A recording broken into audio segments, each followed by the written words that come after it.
This channel does not promote any violent, harmful, or illegal activities. All content provided by this channel is meant for educational purpose only. Bluetooth হেডফোনের একাংশ ছেঁড়া তার, সেই সূত্রেই আরজিকর কাণ্ডে অপরাধীর নাগাল পেয়েছেন বলে তদন্তকারীদের দাবি। ধৃত সঞ্জয় রায়ের বিরুদ্ধে খুন, ধর্ষণ সহ ভারতীয় ন্যায় সংহিতার একাধিক ধারায় অভিযোগ আনা হয়েছে। শনিবার ধৃতকে আদালতে হাজির করিয়ে নিজেদের হেফাজতে নিতে চাইবেন তদন্তকারীরা। পুলিশ সূত্রে জানা যাচ্ছে, আরজিকরের 4তলা সেমিনার হলে ডাক্তারি ছাত্রীর দেহের পাশেই পড়েছিল একটি ছেঁড়া তার। তদন্তে নেমে পুলিশ কর্তারা বুঝতে পারেন ওটি একটি ব্লুটুথের ছেঁড়া তারের অংশ। সেই সূত্রে বৃহস্পতিবার রাতে যারা ডিউটিতে ছিলেন তাদের জিজ্ঞাসাবাদ শুরু হয়। সামনে আসে সঞ্জয় রায়ের নাম। ইতিমধ্যেই ডাক্তারি ছাত্রীর খুনের ঘটনায় পুলিশ সঞ্জয়কে গ্রেফতার করেছে।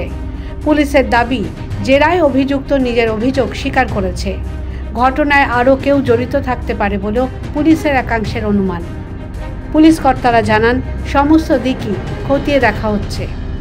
শনিবার সকালে ডিসি নর্থ অভিষেক গুপ্তর নেতৃত্বে পদস্থ পুলিশ কর্তারা আরজিকরে পৌঁছেছেন। পড়ুয়াদের অভিযোগ, সঞ্জয় হাসপাতালের কেউ না হলেও আরজিকর মেডিকেলের জরুরি বিভাগ থেকে 4তলা সর্বত্রই ছিল তার অবাধ যাতায়াত। বহিরাগতর এহেন দাপটের নেপথ্যে কর্তৃপক্ষের বিরুদ্ধে প্রশ্রয়ের অভিযোগ উঠেছে। যদিও এ ব্যাপারে আরজিকর কর্তৃপক্ষের কোনো প্রতিক্রিয়া এখনও জানা যায়নি। Whole night investigation হয়েছে।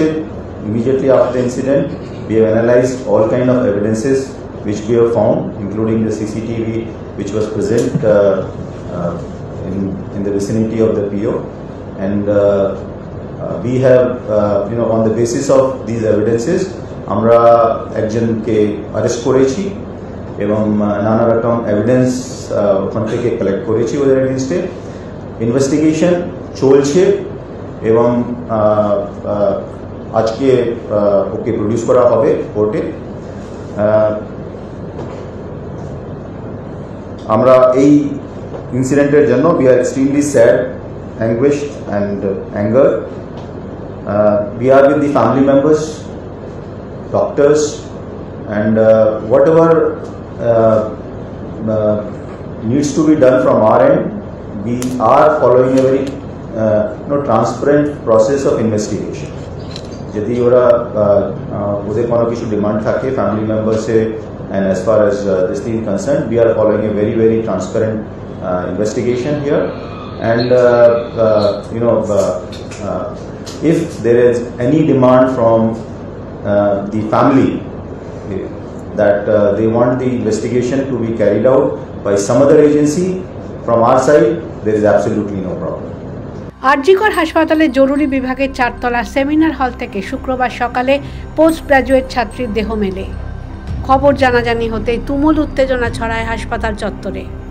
স্নাতকোত্তর স্তরে 2য় বর্ষের পড়ুয়া ওই ছাত্রী বৃহস্পতিবার রাত 2টো পর্যন্ত হাসপাতালের ওয়ার্ডে ডিউটি করেন।